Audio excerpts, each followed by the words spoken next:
Welcome to American Black Journal. I'm Stephen Henderson. My first guest is new to Detroit and has a very important role in the city's future. As the president and CEO of the Detroit Economic Growth Corporation, Kevin Johnson is tasked with helping to drive investment and create jobs and grow the city's economy. I'm pleased to welcome Kevin to American Black Journal. Good to see you. Yeah, good to see you too. Yeah. Welcome to Detroit as well. Good to be here. Yeah. So let's start with what attracted you to this job and what attracted you to our city here?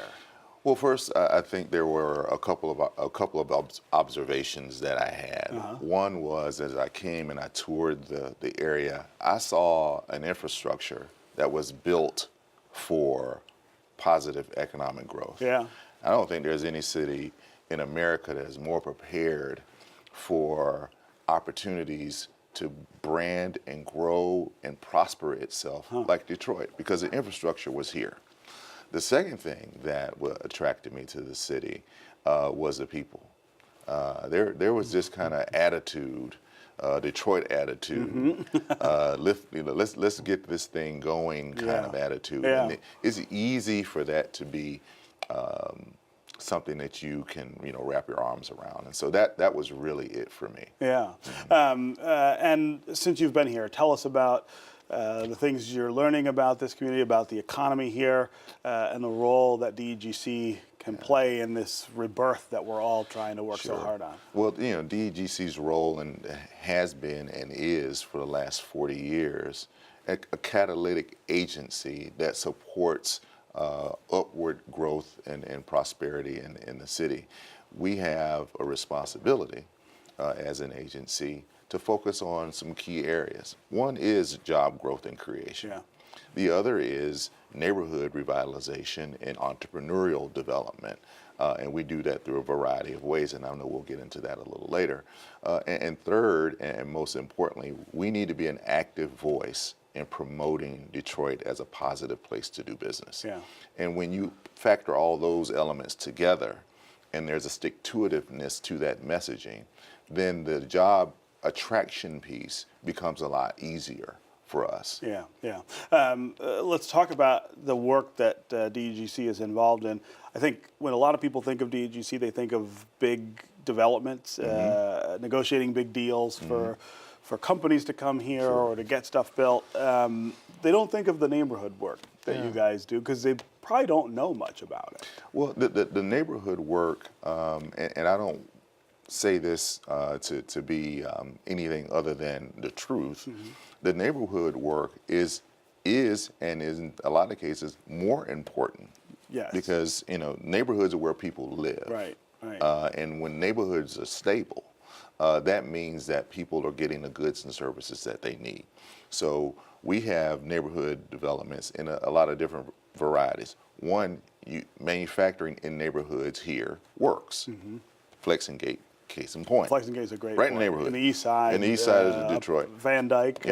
400 jobs, about to expand, $160 million worth of investment in the neighborhood. Then you can have Midtown development, where national brands are a part of that. Whole Foods, Meijer, all those in neighborhoods. And you can have developments like our Motor City Match developments, which I know you're very familiar with, Sure. And our Motor City Restore program that we work very closely with the mayor's administration to activate. Companies like Norma G's, Pink Poodle, Lip Bar, those are neighborhood-centric developments. Yeah. And we spend as much time pushing those agendas forward for neighborhood development as we do when we try to go out and recruit bigger companies. And so how are we doing as a city with that balance between big and small neighborhood and downtown or midtown? I would, personally, we need to see more in the neighborhoods. Yeah. It's a harder push, but hard is a part of the job, right? And last year we had a very successful year. We earned 4,500 new jobs, $1.2 billion in new investment. We opened 40 Motor City Match awardees were opened last year. 12 Motor City Restore projects were opened last year. So we're really bullish on what's going to happen in 2019, and we have some very ambitious goals specific to that. when I was doing my research on DEGC, there was a goal that was set. So by 2020, we want to create 10,000 new jobs in Detroit. You know, we want to activate $3.4 billion in new capital investment. We want to open over 120 Motor City Match awardees. And now we're well on our way to that goal, but that's still a lot more to do. Some of those are pretty ambitious. 10,000 jobs. Yeah. That's by next year. That's by next year. Where are we on that scale now? We're about 3/4 of the way there. Okay. And I think we will exceed that number as long as we focus on the fundamentals and address our challenges. Yeah. Yeah. We have a tax rate challenge. We do. We have a skills gap challenge, right? We have things that can prohibit or at least slow that momentum down. And we want to be able to accomplish that by addressing those challenges. So talk about how you do address some of those challenges. I mean, one of the ways I've always thought of DEGC is about trying to grow opportunity as well as the economy. You guys work in that space too. We do, and so when we do economic development, first of all, economic development is a team sport. This is not a one agency response to a variety of challenges. So when we address the skills gap challenge, that's a statewide issue. Governor Whitmer is really pushing on how do we accomplish that and making more investments in education, making more investments in community college and technical trades education, because the trades, the skills trades, is one of the things that we're hearing from our corporate community. Sure. That's slowing down the process. Not enough people. Construction costs yeah. are up 46% since 2013. Right, because we don't have enough people And, who qualify. and the cost of lumber is up, the cost of steel is up, cost of, not to mention people. Right. So when you add those things, then the only way you address that is you invest in the challenge. You invest in that challenge to see if you can turn it around. And so our partnership is really built upon touching and connecting with service providers who are playing a role in that investment. Yeah. Tell us a little about you. You come to us from Atlanta. Yeah. Another city with challenges, but also with tremendous success and opportunity as well. It has, and Atlanta is one city that does have distinctions in certain areas, both good and sometimes very challenging. Yeah. And so, I moved here in June of last year, and I've had the great pleasure of working in 5 different states around the country doing economic development work. And this one is the ultimate challenge. Yeah, is it? Detroit's the ultimate challenge. and because Detroit's history is unlike any other city that I've been a part of. Yeah.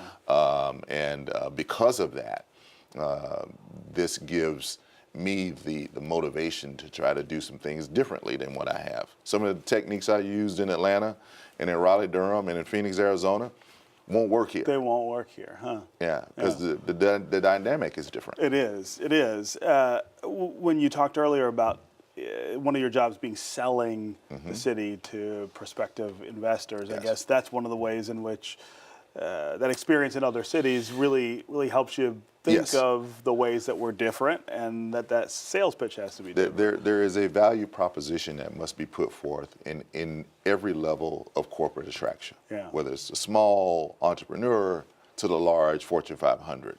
And I'm always one that we focus on the things that we do well, and we go sell the value proposition to those who want to buy what we do well. We have some industry clusters that we're very honed in on. Mobility, financial services, logistics and shipping. You know, I always say about Detroit, you can float it, fly it, or roll it out of here better than any other place in the United States. Yeah. You know, we're really good at that.